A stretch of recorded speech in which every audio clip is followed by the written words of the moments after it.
기도하겠습니다. 은혜와 사랑이 많으신 아버지 하나님, 주의 크신 사랑이 우리 하늘집교회와 함께 하시기를, 주님께서 이 부족한 사람을 통해서 하나님의 놀라운 말씀을 놀랍게 전할 수 있도록 인도하여 주시옵소서. 주께서 정말 배부를 찌르는 놀라운 말씀을 제 입에 실어 주시기를 간절히 바랍니다. 은혜 가운데 우리 성도들이 받을 수 있도록 또한 마음을 준비하여 주시옵소서. 주께서 함께 하심을 믿사오며 우리 구주 예수님 이름으로 기도하였습니다. 아멘. 네, 지금은 언약, 그 하나님께서 이제 모세를 부르셔서 그 특별 언약을 지금 주시면서 언약법을 지금 말씀하고 계신다고 제가 말씀드렸죠. 이거는 굉장히 중요한 부분이에요. 말하자면 헌법과 같습니다. 그 후에 출애굽기 계속 이어지는, 그리고 레위기, 신명기, 그 민수기까지 이렇게 쫙 이어지는 가운데 그 구약을 관통하는 율법의 핵심 헌법과 같은 말씀을 주고 계시죠. 그래서 굉장히 중요한 부분인데요. 그래서 오늘 제목은 따라야 할 그분, 벌어야 할 신들, 이렇게 정해봤습니다. 따라야 할 그분은 누굴까요? 하나님. 오늘 본문에서는 예수님이 나타나세요. 놀랍죠? 출애굽기 23장에 예수님이 나타나십니다. 그리고 하나님이 예수님에 대해서 특별한 부탁을 하시죠. 버려야 할 신들은 누굽니까? 우상들입니다. 우상들. 요즘 우상이 엄청 활개치고 있어요. 그리고 무당들도 막 TV에 나와서, 물론 저는 그거를 통해서 이 세상에 귀신들이 있고 잡신들이 존재하는구나 이렇게 이해하면 좋겠는데, 혹시나 아마 그들한테 현혹될까, 그것은 좀 걱정이 됩니다. 우리는 그 삼위일체 하나님을 생각할 때 좀 딱딱한 그런 그 신학 공식이 생각하기 쉬운데, 저는 그 이 세상에서 가장 그 가족이라고 생각하면 이 세상에서 가장 아름다운 최고의 가족이 하나님 아니신가, 이런 생각이 듭니다. 먼저 아들하면 예수님 같은 아들 두면 좋겠죠. 능력 엄청 출중하고, 그렇지 않습니까? 엄청 출중한 아들이잖아요. 그리고 아들한테, 아버지한테 100% 충성하고, 그리고 아버지를 최고로 여기고 아버지의 말씀을 그대로 적용하는 최고의 아들 맞지 않습니까? 예수님 같은 아들 두고 싶은 이름 때문에 조슈아, 예수 이런 이름 아마 그 서양에서도 많이 따고 그랬던 것 같아요. 그런 예수님 같은 아들, 그럼 최고일 것 같아요. 그러면 세상에서 최고의 남편, 하나님 같은 아버지 아니겠습니까? 하나님 같은 아버지. 모든 것을 다 하시고 모든 것을 다 책임지시고 모든 것을 위하는 분. 최고의 아내고 최고의 어머니 누굴까요? 성령님 같은 분 아닐까 싶어요. 자기를 감추시고 말씀하시되 아들을 너무 사랑하시니까 성령님이 역사하실 때 본인의 말씀을 안 하시잖아요. 자기 아들이 했던 말을 하시죠. 그리고 자기 남편이, 아버지 하나님의 말을 하죠. 그 최고의 가족이라고 생각되는데, 제가 이 말씀을 드리면서 조금 조심스럽긴 합니다. 이렇게 설명하면 안 되거든요. 삼위일체 하나님은 한 분이시다. 삼위가 각각 따로 있는 게 아니죠. 엄마, 아빠, 아들 이렇게 하면은 서로 따로 있잖아요. 다른 인격체잖아요. 하나가 아니잖아요. 그래서 이제 그렇게 하면 안 되는데, 그걸 이제 먼저 말씀드리고, 그래서 삼위 하나님이 한 분이 세 사람의 얼굴로 나타나느냐? 그거 완전 잘못된 거 아시죠? 각각 구별될 인격체세요. 근데 왜 셋이냐? 그럼 셋 아니냐? 셋이 아니래. 한 분이래. 그 세 분이 한 분이에요. 그러니까 이 지구상에서 그런 모델은 없다. 설명할 수 없다. 어떻게 설명을 해도 잘못된다. 그래서 제일 좋은 거는 설명하지 않는 거다. 너무 어려운 거, 이해할 수 없는 거는 적당히 설명하면 다 잘못이거든요. 설명하지 않는 게 최고라고 이렇게 하죠. 그래서 오늘 20장 말씀을 보면은요, 내가 사자를 내 앞서 보내어 길에서 너를 보하여 너를 예비한 곳에 이르게 하리니 하면서 갑자기 사자를 얘기하세요. 사자. 근데 그럼 그 사자가 누굴까? 천사일까? 이런 생각을 하게 되시지 않습니까? 근데 천사라고 하기에는 조금 격이 훨씬 높은 분이심을 생각하게 됩니다. 일단 하나님께서 이렇게 얘기하세요. 내 이름이 그에게 있다. 천사한테 이렇게 말씀하실 수는 없어요. 천사는 피조물이기 때문에 내 이름이 그에게 있다 이렇게 말을 하실 수 없어요. 천사보다는 훨씬 격이 높은 분이죠. 그리고 또한 그가 너의 허물을 용서하지 아니할 것은. 용서의 권한을 갖고 계신 분은 누구세요? 답변해 보세요. 하나님이. 천사가 용서의 권한을 갖고 있지 않습니다. 그래서 이 21절은 천사가 아니에요. 하나님의 피조물일 수 없습니다. 그러면 누굴까요? 예수님이죠. 그렇게 잘 들어보세요.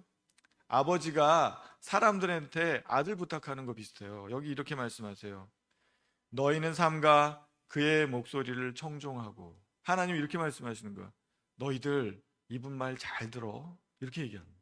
그러니까 천사가 아님을 알 수 있죠. 그의 목소리를 잘 들어야 돼. 제발 내가 부탁하는데 내가 사자를 보낼 테니까 말을 좀 잘 들어줘요. 이렇게 얘기하신단 말이죠. 천사는 아니겠죠? 그 다음에 이렇게 얘기하세요. 그를 노엽게 하지 말라. 그가 마음속에 화가 나거나 분노하게 하지 말아요. 그 마음 건드리지 말아요. 이렇게 얘기하시는 걸 잘 보면 이게 천사가 아님을 알 수 있죠. 누구겠어요? 예수 그리스도죠. 출애굽기 23장 21절에 예수 그리스도가 나타나신다는 거예요. 하나님이 예수 그리스도를 말씀하시는 거죠. 구약에는 그러한 부분들이 상당히 많이 있어요. 예를 들어 하나님이 자기를 표현하는데 나라고 표현하신 데도 있지만 우리라고 표현을 하십니다. 우리가 땅에 내려가서 보자. 하나님이 자기를 우리라고 표현해요. 그럼 어떻게 이해하겠어요? 삼위일체를 적용하면 바로 이해가 되죠. 하나님이 삼위일체로 구성되어 있으니까 우리라고 표현하는 부분이 있다는 거죠. 그리고 또 그 심판을 하러 하나님께서 나타나셨는데 그때 롯을 만나죠. 롯을 만날 때 세 사람이 나타납니다. 세 사람이 나타나요. 소돔과 고모라를 심판하러 오실 때 세 사람이 나타나는데 둘은 소돔과 고모라를 심판하러 가는데 한 사람이 남아서 아브라함하고 흥정을 하세요. 아브라함이 이제 멸망시키지 말아달라고 하면서 이제 흥정을 하는 모습이 나타나잖아요. 흥정을 할 수 있는 사람은 누굴까요? 천사는 할 수 없어요. 하나님이시죠. 근데 인자 같은 이 사람으로 나타나신 분 누굴까요? 예수 그리스도겠죠. 예수 그리스도. 그래서 예수 그리스도는 구약에 나타나십니다. 근데 여러분 왜 예수님이라고 하지 않고 나의 아들이라고 신약에서는 분명히 표현을 하시는데 구약에서는 왜 그렇게 표현을 하지 않으실까요? 그 부분은 어떻게 생각하세요? 생각해 볼 수 있는 것은 그때 당시 세상은 다신교의 세상이었습니다. 여러분 로마 신화를 보면은 주피터가 있고 그 아들의 아폴로가 있고 막 아들들이 줄줄이 있어요. 대부분의 우리 인간들이 만들어낸 종교는 다신적입니다. 유일신 종교가 아니에요. 그래서 삼위일체여서 삼위를 얘기하기가 굉장히 어려워요. 만약에 하나님께서 처음부터 내가 아들과 성령으로 구성되어 있다고 하면 대부분 사람들이 다신적으로 이해를 했을 거예요. 하나님 아버지시고 아들이 있고 성령님이 있네. 부인같이 이렇게 자꾸 생각을 해서 그러면 뭐 우리가 믿고 있는 다신교 이게 뭐가 문제가 되는 거야? 그렇게 아마 오해할 수가 있었을 거예요. 그래서 철저하게 하나님은 구약에서 한 분 하나님으로 얘기를 하십니다. 철저하게 한 분 하나님으로 얘기를 하세요. 그래서 지금까지도 유대인들은 예수님 인정 안 하죠. 성령님도 인정 안 합니다. 한 분 하나님만 인정해요. 그런데 우리가 신약에서 체험을 하다 보면 새 인격체를 느끼면서 제가 아까 말씀드린 것처럼 아버지 하나님, 성령 어머님, 아들 예수님 이런 식의 생각이 자꾸 들어온단 말이에요. 그래 그 생각을 잡아주는 게 무엇입니까? 하나님은 한 분이시니 이게 구약에 있고 그렇게 강력하게 말씀하시는 게 있죠. 그래서 우리가 교정받을 수 있는 거예요. 일단 하나님은 한 분으로 나타나시고 그 다음에 본인의 실체를 예수 그리스도께서 등장하시면서 아들을 보여주시고 그 다음에 예수님이 승천하시고 성령님이 나타나시고 이렇게 해서 삼위를 보여주시고 등장시키셨죠. 이해가 되시죠? 하나님의 점진적인 계시가 있는 겁니다. 왜 하나님께서 점진적으로 알려주시겠어요. 우리가 감당하고 수용할 수 있게끔 그렇게 하신다는 거죠. 그래서 오늘 이제 가나안에 들어가는 그 상황에서 예수 그리스도께서 나타나신 거죠. 사자를 보낸다. 내 아들. 그런데 내 아들 예수 그리스도까지는 말씀 안 하시죠. 사자를 보낸다. 그리고 이제 구약에서도 인자 같으니 뭐 이런 식의 표현이 나타났죠. 실체를 100% 드러내지 않으죠. 구약에서는. 신약에서 예수님이 그 본인 실체를 완전히 드러내시고 성령님은 예수님께서 소개하시는 형식으로 해서 성령님이 등장하십니다. 하나님은 그렇게 자기를 계시해 가셨다는 것을 우리가 이해하고 잊지 말아야 될 것 같습니다. 그리고 오늘 사자가 나타나서 준비한다는 것은 뭘까요? 가나안은 우리가 가야 될 이상향이에요. 그 가나안 복지까지 갈 때까지 우리의 삶을 살아가는 동안에 수많은 고난 가운데 예수께서 우리와 동행하신다고 되어 있잖아요. 그것을 오늘 말씀에서 그대로 적용할 수 있는 것이죠.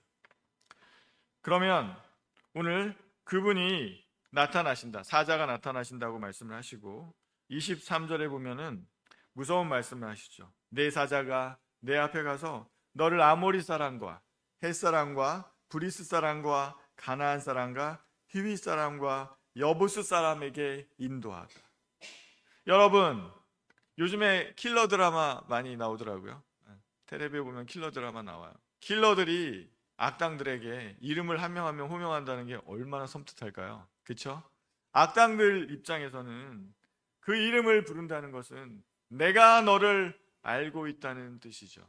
아모리 사람, 헷 사람, 브리스 사람, 가나안 사람, 히위 사람, 여부스 사람을 얘기하고 그들을 끊겠다. 이렇게 말씀을 하십니다. 출애굽기 23장 23절 오늘 본문에서 그렇게 말씀하십니다. 이름을 정확하게 안다는 것은 그들에게는 섬뜩한 일이죠. 우리는 우리의 대적들을 모르지만 하나님께서는 우리의 대적들을 명백하게 이름을 알고 계시고 그들의 실체를 알고 계신다는 것을 여기서 얘기하고 계시는 겁니다. 21절, 22절 보면 또 느끼는 것은 너희는 그의 목소리를 청중하고 그의 말을 잘 따르라고 말씀하십니다. 저는 그러면서 내비게이션 생각이 났습니다. 하나님께서는 어떻게 인도하시겠다는 내비게이션을 갖고 계시는구나. 근데 가끔은 내비게이션을 불신할 때가 있지 않습니까? 내비게이션이 나오는데 그걸 또 안 따라가고 싶은 때가 있는 거죠. 결국 헤매다가 다시 내비게이션. 우리가 그러기 쉽다는 거죠. 그래서 이렇게 말씀하시죠. 너는 그의 삶과 그의 목소리를 청종하라. 우리는 예수 그리스도의 말씀을 청종해야 할 것입니다. 그리고 그분은 이렇게 말씀하시죠. 내가 내 원수에게 원수가 되고 내 대적에게 대적이 되겠다. 정말 후퇴를 모르는 용장이 우리의 앞서 가시는 것을 말씀하고 계십니다. 또한 놀라운 것은 24절이에요. 24절에 뭐라고 되어 있냐면 민족을 얘기했는데 그 다음에 24절에 보면은 너는 그들의 신을 경배하지 말며, 그러니까 내가 끊어버릴 민족들의 명단을 쫙 얘기하죠. 이게 이제 가나안 7족속이라고 하는데요. 가나안에 현재 살고 있는 7족속을 얘기하는데 여기선 6족속만 얘기했습니다. 그렇게 얘기하는데 그 다음 절에는 너는 그들의 신을 경배하지 말며 섬기지 말며 그들의 행위를 본받지 말고, 그렇게 얘기하시며 뒤에 이어서 합니다. 그것들을 다 깨트리며 그들의 주상을 버리고 부수고. 결국 하나님께서 민족을 멸하시겠다는 것 이전에 그 배후에 우상들이 있다는 걸 얘기하시는 것이죠. 우리의 적은 나타나는 사람들이 아니고 그 배후에서 역사하는 악당들인 것을 얘기하고 계시는 겁니다. 그래서 23절에 민족의 명을 쫙, 우리가 깨부셔야 할 민족을 얘기하시고 나서 바로 이어서 무슨 얘기를 하시냐면 그들의 신을 경배하지 말며 그들을 다 깨뜨리고 그들의 주상을 부술 것이다. 이렇게 말씀하시므로 결국 그 배후에 있는 악한 신들이 결국은 문제가 되는 것이구나 하는 것을 알 수 있죠. 하나님께서 사람은 사랑하십니다. 이방 민족이라도 사랑하십니다. 그들을 긍휼히 여기고 불쌍히 여기죠. 정말 깨트리고 싶으신 것은 그들 배후에 있는 악한 영들인 것을 여기서 볼 수가 있는 겁니다. 그리고 또한 축복의 말씀을 주십니다. 출애굽기 23장 25, 26절. 이 말씀을 들으면 정말 힘이 나지 않습니까? 우리 같이 한번 23장 25, 26절 같이 한번 읽어볼까요? 시작. 내 하나님 여호와를 섬기라.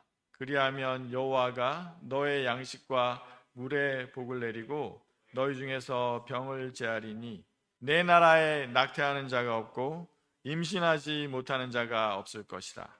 내가 너의 날수를 채우리라. 아멘. 여러분 어떻습니까? 이 축복의 말씀을 어떻게 이해하시겠습니까? 내 양식과 물에 복을 내릴 것이다. 너의 먹고 마시는 거에 복을 내릴 것이다. 너에게 병이 없을 것이다. 너의 나라에는 낙태하는 자가 없고 임신하지 못하는 자가 없을 것이다.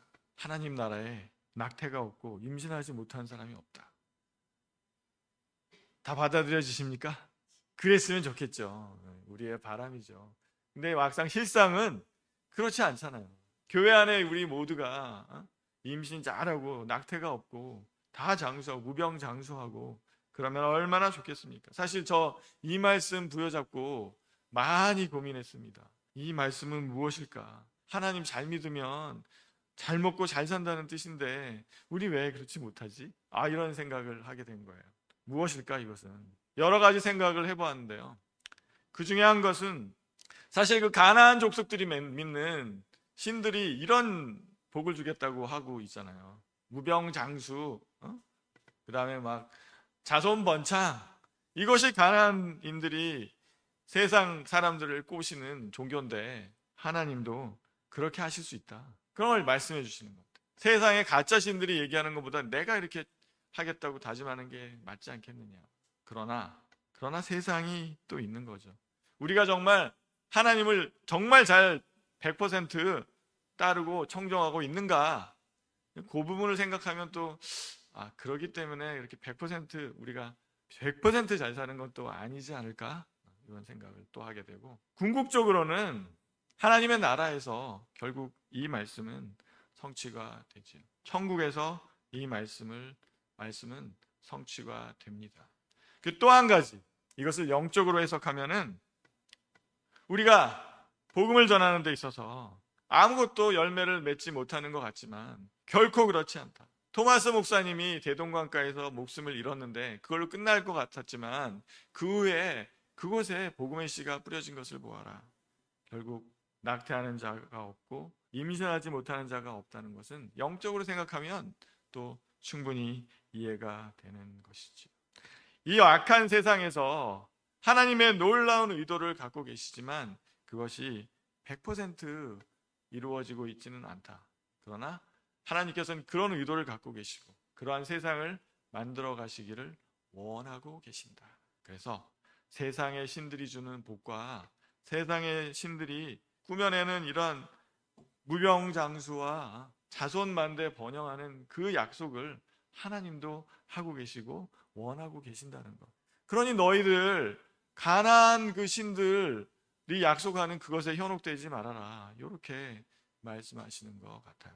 그리고 100% 여기 있는 말 그대로만이 우리에게 복인가? 그렇지 않을 수도 있잖아요. 많은 사람들이 낙태하는 일이 있었고 병이 나는 일을 통해서 뭐라고 간증을 합니까? 그것을 통해서 내가 하나님의 은혜를 체험했노라고 말하지 않습니까? 그렇게 본다면 이것이 말 그대로 100% 잘 먹고 잘 사는 그걸로 이 현실에서 이루어지지는 않지만 그러나 하나님의 놀라운 뜻이 있음을 여기서 표현하고 있는 것이 아닌가, 그렇게 해석하고 싶어졌습니다. 그렇게 하지 아니하면 어떻게 됩니까? 큰 교회에서는 자녀가 무슨 장애가 있다 그러면 좀 곤란한데, 목사님으로 전도사님으로 모시기는 좀 곤란한데, 이런 생각을 사람들이 한다는 거예요. 이러한 구절 때문에. 하나님께 축복받으면 세상에서 잘 먹고 잘 살아야지, 그 중에 누가 아들이 무슨 장애가 있다고 하면 안 되지, 이렇게 모독할 수 있다는 거예요. 하나님의 엄청난 축복입니다. 여호와가 내 양식과 물에 복을 주고 너를 병에서 제하고 낙태하는 자가 없고 임신 못하는 자가 없을 것이다 하는 놀라운 축복의 말씀이지만 이것이 세상에 있어서는 조금 다르게 비추어질 수도 있다. 이것은 우리가 알면서 이 축복을 받아들였으면 좋겠습니다. 그리고 저는 오늘 출애굽기 23장 27, 28절을 보면서 거기에 보면 또 내가 왕벌을 보내리니 하나님께서는 생물 무기를 사용할 줄 아셨나?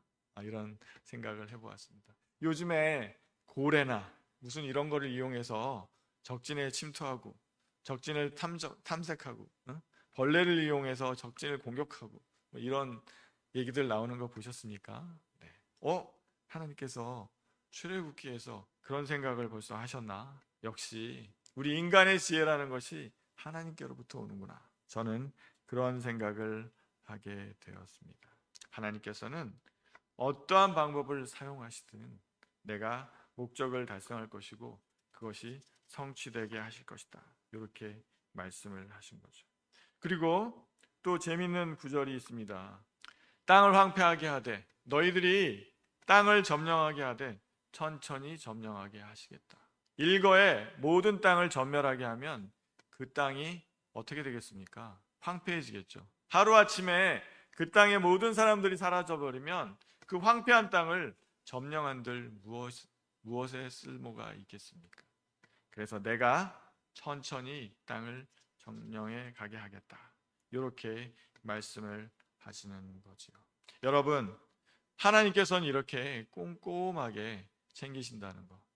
그래서 나의 바람과 나의 기도가 바로바로 이루어지지 않더라도 그 안에 하나님의 크신 뜻이 있다는 것을 생각해 보면 좋겠습니다. 하루아침에, 일주일 만에 한 달 뺄 체중을 다 뺄 때 어떻게 됩니까? 갑자기 살 빼보신 적 있죠? 요현상 바로 오지 않습니까? 갑자기 다른 나라를 정복하는데 적의 땅을 정복하는데 한꺼번에 다 정복하게 되면 그래서 그 민족들이 하루아침에 사라지게 되면 그 땅은 황폐해서 쓸모가 없어진다. 그래서 점령하되 천천히 점령하게 할 것이다. 이렇게 말씀을 해주시는 걸 볼 때 하나님께서는 얼마나 꼼꼼하시고 섬세한 분이신가. 그리고 우리가 앞으로 나아갈 때 우리 앞에 예수님께서 함께 하시고 진군에 가시는구나. 우리의 목표를 향해서 진군에 가시는구나 하는 것을 볼 수가 있는 것입니다. 오늘 마지막 두 절 31, 33절을 보면서 이런 것을 보게 됩니다. 32절, 33절 너는 그들과 언약하지 말며 그들의 신들과도 언약하지 말고 그들이 네 땅에 머무르지 못할 것은 그들이 너를 범죄하게 할까 두려움이라. 네가 그 신들을 섬기면 그것이 반드시 너에게 올무가 될 것이다. 마지막 두 절은 굉장히 무서운 말씀을 전해주고 계십니다. 여러분 혹시 그런 체험 있으십니까? 어느 헬스장에 갔는데 1년 회원권을 끊어라, 평생 회원권을 끊어라. 응? 가서 한 달 정도 했는데 평생 회원권을 끊는 게 좋지 않겠냐고 하는 얘기 들어보신 적 있습니까? 저 많이 들어봤습니다. 평생 회원권을 끊는 순간, 1년 회원권을 끊는 순간 어떻게 되든가요? 네? 대개 한 달, 1년 회원권 끊으면 많이 다녀야 한 두세 달, 평생 회원권을 끊으면 많이 다녀봐야 한 1, 2년 그렇게 되지 않던가요? 하나님께서 얘기하시죠. 이제 너희 가나안 땅에 들어갈 텐데 그런 식으로 그들이 너희를 꼬실 텐데 그것이 올무가 되지 않게 조심해라. 우리 새신자 초청처럼 그들도 우리를 꼬실 것이다. 여기에 한번 참여해 보시면 어떻겠습니까? 한번 즐겨보시면 어떻겠습니까? 이런 식으로 우리의 이 화려한 문명을 보십시오. 바알 신전에 오시면 많은 먹을거리와 멋진 여사제들이 있습니다. 한번 놀러 오십시오. 하나님 믿어도 좋습니다. 다신교의 위험성이 무엇이겠습니까? 그리고 솔로몬이 우상 숭배에 빠졌던 이유가 무엇이겠습니까? 처음부터 이 우상을 하나님으로 섬기라고 말하지 않습니다. 우리는 다신교니 당신들이 믿는 하나님도 또 하나의 신으로 인정해 주겠습니다. 당신들 신앙 바꾸실 필요 없습니다. 이쪽으로 오십시오. 그러면 우리가 같이 한번 놀아봅시다. 이렇게 해서 오신다는 거예요. 아마 이스라엘이 그것 때문에 엄청 많은 우상 숭배에 빠지게 되었을 것입니다. 다신교는 폭이 넓고 합리적입니다. 마하트마 간디가 강연을 다니면서 성경을 흔들었다는 거 아십니까? 여기 내가 하고자 하는 모든 말씀이 있습니다. 이 성경을 보십시오. 이렇게 마하트마 간디가 얘기를 했다는 거예요. 마하트마 간디가 크리스찬이 되었을까요? 아닙니다. 마하트마 간디는 다신교, 힌두교가 다신교거든요. 수많은 신이 있는데 거기에 예수 그리스도를 넣어도 문제가 없다고 본 거예요. 무저항 비폭력의 그 사상이 예수 그리스도께서 하신 말씀 속에 있다. 그래서 그 성경을 흔들고 다녔다는 겁니다. 그래서 우리가 속기가 쉬워요.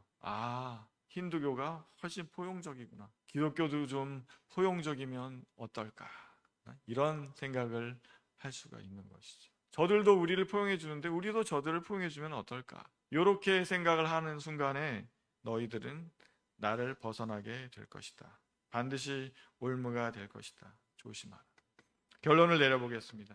오늘 본문에서 예수 그리스도를 얘기하십니다. 사자라는 명칭으로 예수님을 얘기하십니다. 그 사자는 천사가 아니었고 하나님에 준하는 분이셨습니다. 어떤 점에서 그렇다고 그랬죠? 죄를 용서하는 것. 내 이름이 그에게 있다는 것. 말씀하시면서 예수 그리스도를 소개하셨습니다. 그리고 뭐라고 얘기합니까? 그의 말을 청종하라. 그를 따라야 할 것이다. 우리가 따라야 할 분은 그런 분입니다. 버려야 할 신들은 어떤 분입니까? 혼합주의와 포용주의와 그 안에 숨겨져 있는, 그래서 너희들의 종교를 가져도 좋다. 잠깐 이쪽으로 관심을 기울여 하는 그 유혹이 우리에게 큰 엄청난 유혹이 될 수 있는 것을 오늘 말씀드려보고 싶습니다. 따라야 할 분, 끝까지 우리가 따라야 할 분이 누구십니까? 그리고 우리가 조심하고 버려야 될 신들은 어떤 신들입니까? 그 유혹이 가나안에만 있지 않았습니다. 오늘 현재 우리의 삶 가운데에서도 따라야 될 신앙과 우리가 유혹받을 때 조심해야 될 사상과 철학과 문명이 있다는 것을 우리 오늘 기억하면서 예수 그리스도를 따르기를 다짐하는 복된 백성이 되는 오늘 이 시간이 되었으면 좋겠습니다. 그러면 오늘의 말씀을 맺으면서 여호수아의 각오와 히브리서의 말씀을 한번 같이 읽어보겠습니다. 여호수아 24장 15절 먼저 읽겠습니다. 만일 여호와를 섬기는 것이 너희에게 좋지 않게 보이거든 너희 조상들이 강 저쪽에서 섬기던 신들이든지 또는 너희가 거주하는 땅에 있는 아모리 족속의 신들이든지 너희가 섬길 자를 오늘 택하라. 오직 나와 내 집은 여호와를 섬기겠노라 하니. 네, 여호수아의 강력한 도전입니다. 너무나도 말을 안 들으니까, 그리고 너무나도 이방신에게 유혹을 많이 받다 보니 여호수아가 이렇게까지 얘기합니다. 너희에게 좋지 않다면 너희 신들 섬겨. 나와 내 집만은 죽어도 여호와를 섬기겠다. 그렇게 도전하는 거죠. 우리의 자녀들에게, 세상 사람들에게 그렇게 우리 때로는 담대하게 얘기할 수 있을 것 같아요. 세상의 헛개미들 쫓아갈래? 가봐. 그럼 나는 내 집은 여호와를 섬기겠다. 여호수아는 강력한 확신과 믿음이 있는 것이죠. 세상이 뭐라고 할지라도 우리 이러한 각오를 밝힐 수 있는 우리가 되었으면 좋겠습니다. 그 밑에 히브리서 같이 읽어볼까요? 이러므로 우리에게 구름같이 둘러싼 허다한 증인들이 있으니 모든 무거운 것과 얽매이기 쉬운 죄를 벗어버리고 인내로써 우리 앞에 당한 경주를 하며 믿음의 주요 또 온전하게 하시는 이인 예수를 바라보자.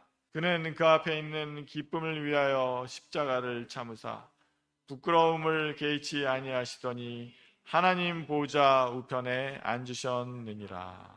아멘. 네, 우리를 유혹하고 우리를 힘들게 하는 수많은 어려움이 있습니다. 뭐라고 얘기합니까? 인내함으로써 우리 앞에 놓여 있는 경주를 하자. 우리의 인생이, 우리의 신앙생활이 경주와 같다. 그리고 우리는 목표를 흔들리지 말고 오직 예수를 바라보자. 그분은 어떤 분이에요? 하나님의 보좌 우편에 앉으신 분, 하나님의 능력을 그대로 받으신 분입니다. 그분을 바라보면서 우리 열심히 경주하는 우리의 인생이 되었으면 좋겠습니다. 기도하겠습니다. 은혜와 사랑이 많으신 아버지 하나님, 우리가 출애굽기에 나타난 예수 그리스도를 보았습니다. 예수 그리스도는 신약에 나타나신 것이 아니라 이미 구약에서도 나타나셔서 역사하시고 이끌어주시고 대장 예수가 되어주셨음을 보고 있습니다. 주님, 인류의 역사 이전에 계셨고 또한 우리의 삶 가운데 계시며 우리의 목표가 되신 예수님을 바라보고 나아가는 우리 될 수 있도록 인도하여 주시옵소서. 출애굽기 속에 나타난 예수님을 바라보며 예수님의 선지하심과 예수님의 놀라운 역사하심을 기억하고 우리 세상 욕 가운데 속지 말고 오직 예수 그리스도를 바라볼 수 있도록 인도하여 주시옵소서. 주께서 우리와 함께 하심을 감사드리며 우리 구주 예수 그리스도 이름으로 기도하였습니다. 아멘.